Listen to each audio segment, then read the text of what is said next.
ஐந்தாம் நூற்பாவுக்கு தோற்றுவாய் முன்னை நூற்பாவில் ஆன்மா கருவிகளோடு கூடிய போது அமைச்சர் முதலாயினரோடு கூடிய அரசன் போல தன் செயலை தான் செய்யும் என கூறினமையால் ஆன்மாங்கனம் செய்து ஐந்தவத்தை எய்துந்தால் அதனோடு முதல்வனும் அவையே தானேய ஏந்தென்று செய்வது ஒன்றுமில்லை கூடும் என உயிர் எண்ணியாண்டு முதலம் இன்றி அமையாது என்பதனை முழுதாகவும் ஒருபடையாகவும் மறுக்கும் மதவாதியின் தடைக்கு விடையாக ஐந்தாம் நூற்பா. மீண்டும் ஒரு முறை சொல்றேன் பாருங்க. முன்னை நூற்பாவில் ஆன்மா கருவிகளோடு கூடிய போது போன நான்காம் நூற்பாவில் ஆன்மா கருவிகளோடு கூடின போது அமைச்சர் முதலாயினோடு போல கூடி அரசன் போல தன் செயலை தான் செய்யும் அதுபோல செய்யும் என கூறினமையால் ஆன்மா அஞ்ஞனம் செய்து அஞ்சவத்தை எய்துங்கால் கருவிகளோடு கூடி அஞ்சவத்தப்படுற போது அதனோடு முதல்வன் அவையே தானேயாய் ஏந்து நின்று ஆன்மா கருவிகளோடு கூடி என்ன ஆயிடும் அஞ்சவத்தப்படும் சொல்றீங்க. இப்போ முதல்வன் ஆன்மாவோட தான் இணைஞ்சு நிற்கிறான், ஏந்து தான் நிற்கிறான். அவருக்கு ஒரு வேலை இல்லையா? அவர் டம்மியா? உயிரே என்ன பண்ணிக்குது? கருவிகளோட கூடி ஐந்தவத்தப்பட்டுக்குன்னு சொல்றீங்க. உயிருக்கு கருவிகளுக்கு தான் பேச்சுவார்த்தையா? முதல்வன் ஒரு தொழில் செய்யலையா அப்படின்னு கேட்டா அது சொல்ற செய்வது ஒன்றுமில்லை போலும் என உயிர் எஞ்ஞாண்டும் முதல்வனையின்றி அமையாது. முதல்வன் எஞ்ஞாண்டும் முதல்வனையின்றி அமையாது. முதல்வன் இல்லாமல் உயிர் இல்லைன்னு சொல்றது என்பதனை முழுதாகவும் ஒரு குடையாகவும் மறுக்கிறார். இங்க பாருங்க, இறைவன் இல்லாம உயிர் இருக்கும் சரிங்களா அப்படின்னு ஒரு கூட்டம், முதல்வன் இல்லாம உயிர் என்னாகும் இருக்கும் இன்னொரு கூட்டம். முதல்வன் சில நேரம் இருப்பாரு, சில நேரம் இருக்க மாட்டாரு. அவர் இருந்தாருன்னு இருக்காடுன்னு உயிரை பார்த்துக்கும். அவர் இருக்கிறவா அவர் பாட்டில் அவர் இருப்பாரு, உயிர் பாட்டில் அவருடைய வேலையை பார்த்து கொள்ளும். இப்படின்னு சொல்ற கூட்டத்தை மறுப்பதற்காக எழுந்தது அடுத்த நூற்பா ஐந்தாம் நூற்பா. பாச இலக்கணம் கூறுவது தலை இயல்பு பாருங்க. விளம்பிய உள்ளத்து மெய்வாய் கண்மூக்கு அளந்து அறிந்து அறியா ஆங்கவை போல தாம் தம் உணர்வின் தமியருள் காந்தம் கண்ட வசாசத்து அவையே என்பது சூத்திரம். சூத்திரம் என்னுதலில் சோழனின் இவ்வான்மாக்களிடத்தில் தமது முதல் உபகாரம் உணர்த்துதல். நூற்பாவுடைய கருத்துரை என்னன்னு கேட்டீங்கன்னா, இந்த உயிர்களிடத்து தமது முதல் உபகாரம், முதல்வனது உபகாரம், இந்த உயிரோடு இன்றி பிரியாமல் இருக்கக்கூடிய முதல்வனுடைய உபகாரம் என்ன அப்படின்னு உணர்த்தது தான் இந்த நூற்பாவுடைய கருத்துரை. கவனிங்க, உயிர் இப்போ கேள்வி என்ன கேட்டாங்க? அந்த கரணங்களோட கூடி ஆன்மா ஐந்தவத்தை படுன்னு சொன்னீங்க. அப்போ அந்த கரணங்கள் ஆன்மாவே போதுமானது, முதல்வன் உயிர்களுக்கு இன்றியமையாதல்ல, முதல்வனை இன்றி உயிர்கள் அமையாதுன்னு சொல்றத மறுக்கிறாங்க. ஆனா என்ன சொல்றாங்க கேட்டீங்கன்னா, இவ் ஆன்மாக்களிடத்து தமது முதல் உபகாரம் உணர்த்துதல் முதலிற்று. இவ்வான்மாக்களிடத்து அந்த கரணங்களோடு கூடி ஐந்தவத்தை படுகின்ற இடத்தும் இந்த ஆன்மாக்களுக்கு முதல்வனின் உபகாரமின்றி அமையாது. ஆன்மாக்கள் தானே ஐந்தவத்தை புறா தொழிற்பட மாட்டார். அது எப்படி தொழிற்படும்? எப்படி இறைவன் செலுத்துவானா? தன்னுடைய அருளாக இருக்கக்கூடிய சக்தியின் வாயிலாகத்தான் ஆன்மாவுக்கு வினைபோகங்களை ஊட்டுவான். இதுதான் நூற்பாவின் கருத்து. கீழே நூற்பாவினுடைய பொருள் பாருங்க.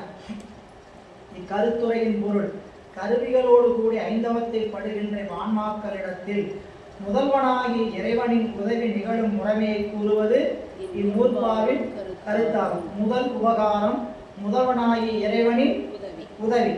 கேவல நிலையில் ஆணவ மலத்தினால் அறிவும் செயலும் இன்றி கிடந்த உயிர்களுக்கு இறைவன் முடமும் கருவி உலகம் முகர்ச்சி பொருள் ஆகியவற்றை படைத்து கொடுத்து அவற்றை சகல நிலைக்கு ஏற்றுவிக்கிறான்.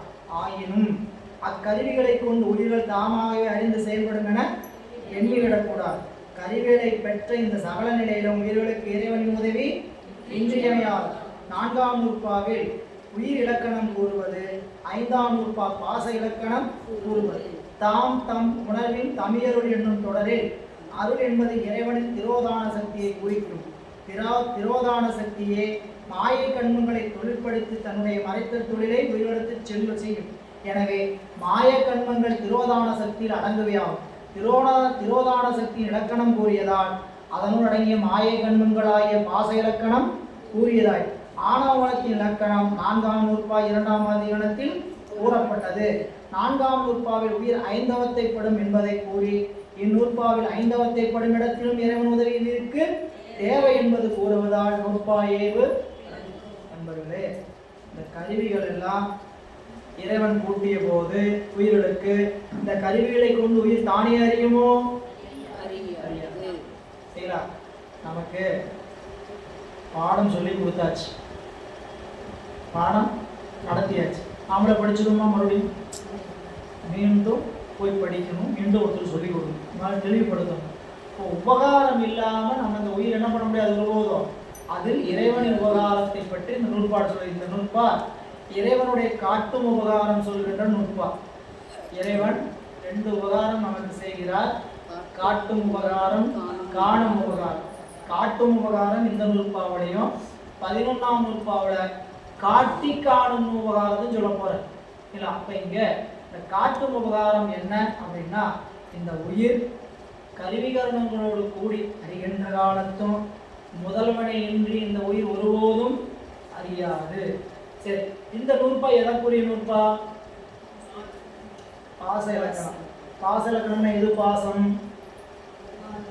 ஆணவம், கண்மம், மாயை. இதை பற்றி தான் சொல்லணும். இந்த நூற்பாட சொல்றது என்ன பண்ணணுங்க? ஆணவம், கண்மம், மாயை பற்றி தான் சொல்லணும். அதை விட்டுட்டு இல்ல திரோதான சக்தியினுடைய இலக்கணத்தை சொல்லியிருக்கேன்னு சொல்றாரு. ஆணவ மலத்தோட இலக்கணம் 4ஆம் நூற்பாவிலே சொல்லியாச்சு. 2ஆம் அதிகாரத்தில் சொன்னாரா இல்லைங்களா? சகசமலத்தினால் உணர்வென்று. சகசமலம்னா ஆணவ மலம். ஆணவ மலத்தினுடைய இலக்கணம் முழு மறைப்பை செய்வதுன்னு சொல்லிட்டார். மாயை கண்மங்களுக்கு இலக்கணம் 2ஆம் நூற்பாவிலே சொல்லியாச்சு. மாயை கண்மங்களுக்கு இலக்கணம் எங்க சொன்னாருங்க? அவையே தானேயாய் இருவினையின் சொன்னார் இல்லையா? அந்த இடத்துல வினை உண்டா, வினைக்கு என்ன இலக்கணம் எல்லாம் அங்கேயே சொல்லி முடிச்சாச்சு. அப்போ அங்க இலக்கணம் பொதுவையா சொன்னாரு. மாயை கண்மங்கள் எதுக்குள்ள அடங்குன்னா திரோதான சக்திக்குள்ள அடங்கும். எப்பயுமே நம்ம சிவாய நமனா சி சிகரம், வா வகரம், யா யகரமாகிய உயிர், நா நகரமாகிய திரோதான சக்தி, கண்ணுமாயி, மா என்பது மகாரம், ஆணவ மலம். சரிங்களா? அப்போ நம என்கிற வார்த்தையில மலம் எல்லாமே அடங்கும். திரோதான சக்தி சொன்னாவே யாரை சொன்ன மாதிரி அர்த்தம்? கண்மமையும் கண்மத்தையும் மாயையும் சொன்ன மாதிரி. சரிங்களா? இப்போ திருக்கூட்டத்துக்கு ஒரு பத்திரிகை வச்சாங்க. சரிங்களா? தலைவர் போயிட்டு வந்துட்டார். திருக்கூட்டம் வந்துட்டு போச்சுன்னு சொல்லுவாங்களா, தலைவர் வந்து போனான்னு சொல்லுவாங்களா? திருக்கூட்டம் வந்துட்டு போயாச்சு. கூட்டமா போய் தான்லாம் இல்லை. சரிங்களா? திருக்கூட்டம்னா தலைவர் வந்துட்டா இல்லை. இது நீங்க திருக்குறள் படிக்கும்போது தலைமை பண்பு பற்றி, எப்படி தலைமை பண்பு பற்றி ஏன் வந்து இந்த சொல்ல சொன்னாருன்னு சொல்லும் போது தலைமை பண்பு பற்றின்னு சொல்லுவார். தலைமை பண்பு உடைய ஒரு சொல்ல சொல்லிட்டோம்னா எல்லாருமே அதுல அடங்கும். இன்னொரு முறையில சொல்லணும்னா, நமக்கு ஒரு பத்திரிகை திருக்கூட்டத்துக்கு ஒரே ஒரு பத்திரிகை வச்சாங்க வீட்டு விசேஷத்துக்கு. சரிங்களா? எங்க வீட்டில் இந்த மாதிரி நிகழ்ச்சி வச்சுக்கிறோம் வாங்க அப்படின்னு சொன்னாங்க. திருக்கூட்ட அடியாரில் இருக்கும்போது தலைவர்கள் வந்து கொடுத்தாங்க. பத்திரிகை யாருக்கு வைக்கப்பட்டது? திருக்கூட்டம் முழுக்க வைக்கப்பட்டது. ஒருத்தருக்கு வைக்கல, திருக்கூட்டம் முழுக்க. அன்னைக்கு வந்தவங்க வராதவங்க நாம என்ன நினைக்கிறோம்? எங்கிட்ட சொன்னீங்களா? எனக்கு நான் வகுப்புக்கே வராம எங்கிட்ட சொன்னீங்களா? அடுத்த கேள்வி. வகுப்புக்கு வந்துட்டு சொல்லுங்க, அடுத்த பிரச்சனை. புரியல, வராமையே எனக்கு சொன்னீங்களா? கேள்வி. இதெல்லாம் அந்த நினைப்பெல்லாம். அதை தான் இங்க என்னன்னு கேட்டீங்கன்னா, ஒரு செயல் நடைபெறுவதற்கான காரணம் அந்த செயலுக்குள்ளே அந்த இறைவன் இருக்கிறார். தொழில், அந்த தொழில் நடத்தணுமா யார் இருக்கணும்? திரோதான சக்தி இருந்தால் தான் கண்மத்தையும் மாயத்தை என்ன பண்ண முடியும்? கண்மத்தையும் மாயத்தை தொழில்படுத்துவது திரோதான சக்தி தான். இல்லை, இறைவனுடைய சக்தி தான் திரோதான சக்தி. அது உயிர்களுக்கு உலக போகத்தை ஊட்டுகிறவரையும் திரோதான சக்தி. உலக போகத்தை எது வழியா ஊட்டும்? கண்மம் மாய வழியா ஊட்டும். அது வரைக்கும் அது பேர் என்னங்க? திரோதான சக்தி. உலக பந்தத்தை ஊட்டி முடிச்சு நமக்கு அதில் ஓர்ப்பு ஏற்பட்டா அடுத்து யார் காட்டிடும்? சிவத்தை காட்டி அது அருட்சக்தியா நிற்கும். திரோதான சக்தி அடுத்து என்ன ஆயிடும்? அருட்சக்தி. அதான் இங்க சொல்றாரு. நூற்பாவோட பொருள் பாருங்க. விளம்பிய உள்ளத்து மூன்றாம் நான்காம் நூற்பாக்களில் கருவிகளின் வேறாயும் கருவிகளோடு கூடி அவஸ்தைப்படும் எனவும் கூறி என நூற்பா கருவிகள் வேறாயும் கருவிகளோடும் கூடி அவஸ்தைப்படும் எனவும் கூறி முடிக்கப்பெற்ற உயிர்களால் மெய் வாய் கண் மூக்கு அந்த இடத்துல ஒரு வரி விட்டுருக்குது. அளந்து அறிந்து அறியா. மெய் வாய் கண் மூக்கு செவிங்கிறது கூட்டிக்கணும். உபலக்கணமா சொல்லச்சமா ஆகிய தத்தம் உரிய விடங்களை இது இன்னது என்று அளவிட்டு அறியும். இப்போ மேல 3ஆம் நூற்பாவில் 4ஆம் நூற்பாவில் சொல்லப்பட்ட உயிர்கள் தன்னிடத்தில் இருக்கக்கூடிய மெய் வாய் கண் மூக்கு என்று சொல்லக்கூடிய செவிகளின் வழியா என்ன பண்ணுங்க, ஒவ்வொரு பொருளையும் இது இன்னது இது என்னதென்று அளவிட்டு அறியும். ஆயினும் அப்படி அறிந்தாலும் விடயங்களை அறியும் தம்மை இடமாக கொண்டு நின்று விடயங்களில் தம்மை செலுத்துகின்ற உயிரையும் அறிய மாட்டார். அவ்வளவுதான். மெய்வாய் கண்மூக்கெல்லாம் தத்தம் விடயங்களை அளந்து அறியும். என்ன பண்ணா, கண் சுத்தி பார்த்து என்ன பண்ணா, அளந்து அறியும். காது எல்லாம் அளந்து என்ன பண்ண அப்படின்னா ஒவ்வொரு விடயங்களும் நுண்ணிப்பா கவனிச்சு அறியும். அப்படி அறிந்தாலும் சரிங்களா, தம்மையும் அறிய மாட்டார், தம்மை செலுத்தி நிற்கின்ற கருவியை உயிரையும் அறிய மாட்டான். நான் பார்க்குறேன் அப்படின்னு கண் நினைக்குமா? நினைக்க. சரி, நான் கண்ணுனாவது நினைக்குமா? ஏற்கனவே சொல்லுங்க, இது தெரியாது. அதுபோல இப்போ சொல்லவும் செய்துன்னு கேட்டீங்கன்னா இது ஊமை. என்னதுங்க, விளம்பிய உள்ளத்து மெய்வாய் கண் மூக்கு செவி அளந்தறிந்தும் அறியா. எதனை அறிய மாட்டா? தம்மையும் அறியா, தம்மை செலுத்துகின்ற உயிரையும் அறியும். ஆங்கவை போல அதுபோல தாம் தம் உணர்வின் தமியருள் தன் உயிரினுடைய உடனாக இருக்கக்கூடிய அருளாக இருக்கக்கூடிய சிவத்தையும் இந்த ஆன்மா அறிய மாட்டாது அப்படின்னு சொல்லி காந்தம் கண்ட பசாஸ். கீழே பாருங்க, ஆங்கவை போல அவ்வாறு அறிய மாட்டாத அந்த இந்திரியங்கள் போல தம் உணர்வின் தமிழ் உயிர்களும் தமது அறிவிற்கு துணையாகி இறைவனுடைய சிற்சக்தியால் மேலை நூற்பாயில் கூறி முடித்தவாறு கீழால அவஸ்தைப்படும் அஞ்சவத்தை குருவனடிப்படும் அஞ்சவத்தில் நின்று வினைப்பணிகளை அறிந்து அனுபவிக்கும். ஆயினும் இந்த கண்ணு காது மூக்கு இவற்றையெல்லாம் உயிர் என்ன பண்ணும், செலுத்தும். கருவிகள் ஒவ்வொரு பொருளையும் இதுன்னு அறிந்து நிற்கும். அறிந்திருந்தாலும் தம்மை அறியாது, தம்மை செலுத்தி நிற்கின்ற இறைவனையும் அறியாது. அதுபோல இந்த உயிரையும் இறைவன் என்ன பண்ணுவாருங்க, கருவிகளை கூட்டி வினைப்பலன்களுக்குடா ஐந்தவத்தை படும். ஐந்தவத்தை படும்போது இந்த அவஸ்தைப்பட்டது இந்த உயிர் அறியும். அந்த அவஸ்தைப்பட்டது அறியுமே தவிர தன்னையும் அறியாது தன்னை செலுத்தி நிற்கின்ற இறைவனையும் அறிய மாட்டான். அதாங்க சொல்றாரு பாருங்க, வினைப்பயன்களை ஆயினும் அனுபவிக்கும் தம்மையும் தம்மை விடயங்களை செலுத்துகின்ற திருவுருளையும் அறிய மாட்டாராம். அவையே இந்திரியங்களை செலுத்தும் உயிர் அவ்வாறு உணர்தல். இந்திரியங்களை செலுத்தும் உயிர்கள் அவ்வாறு உணர்தல். காந்தத்தை கண்ட பசாஸ்தவை காந்தத்தை கண்ட இரும்பு காந்தத்தின் சன்னதி மாத்திரத்தில் இழுத்து கொள்ளுது போலாகும். எப்படின்னு கேட்டா, உயிர் இந்திரியங்களை செலுத்துது. அப்படி செலுத்துதுன்னு கேட்டீங்கன்னா காந்தத்தின் முன்னாட இரும்ப உயிர் செலுத்துற மாதிரி அப்படின்னு உண்மையை சொல்லி சொல்றார். அந்த இந்திரியங்களால் அறியப்படும் விடயங்களால் உயிர் வேற்றுமைப்படுமாறு போல என்னாகுங்க, காந்தத்துக்கு முன்னாடி இரும்பு. இந்த இரும்பு காந்தத்தை கொண்டு என்ன பண்றோம், இப்படின்னு ஆட்டினீங்கன்னா இரும்பு அசையும், பிடிக்கும், வேறுபாடு அடையும். இந்த இரும்பு தான் வேறுபாடு அடையுமே தவிர இந்த காந்த வேறுபாடு அடையுமா? இந்த இரும்பு போல உயிர், காந்தம் போல இறைவன். இறைவன் வேறுபட மாட்டான், விகாரியாக மாட்டான். இந்த உயிர் தான் என்ன ஆகும், அந்த ஐந்தவத்தை படும். ஏன்னா இந்த உயிரோட சேர்ந்து இந்த இறைவன் ஐந்தவத்தை படுவான்னு சொல்றதுதானே அடுத்த பிரச்சனை. சரிங்களா, அதையும் மறுக்கிறதுக்கு இந்த நூற்பா வச்சிருக்கிறார்.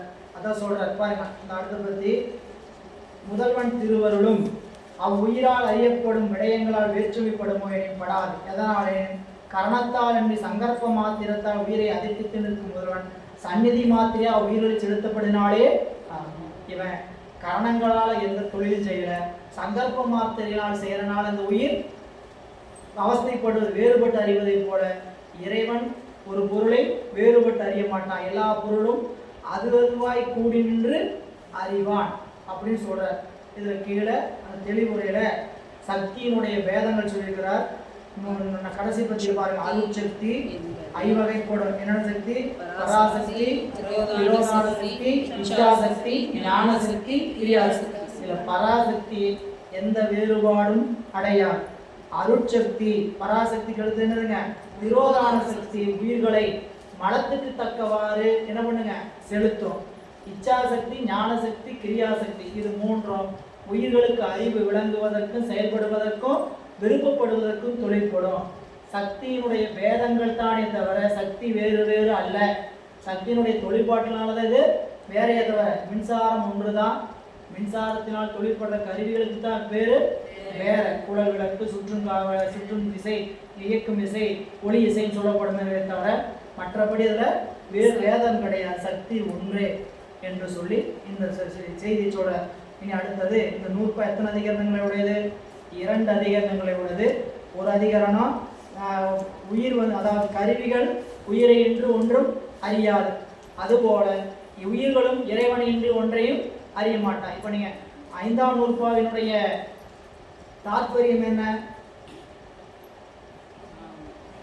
5ஆம் நூற்பாவினுடைய தாற்பயம் கருத்து நமது முதல் உபகாரம் உணர்த்துதல்.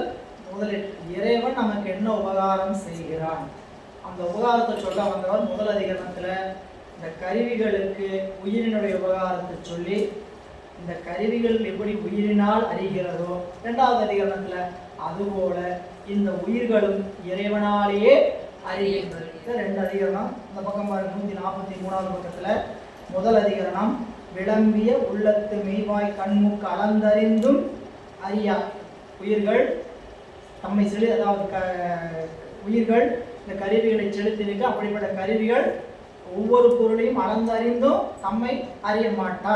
இது முதல் அதிகரணம். 2ஆம் அதிகரணம் ஆங்கவை போல காந்தம் உணர்வின் தமிழருள் காந்தம் கண்ட பசாசத்து அவை என இப்படி சொல்றாரு. தொடர்ச்சி நாம் மீண்டும் வருகின்ற வகுப்புகளை சிந்திக்கலாம் என்று இன்றைய சிந்தனை இந்த அளவில் நிறைவு செய்கின்றோம்.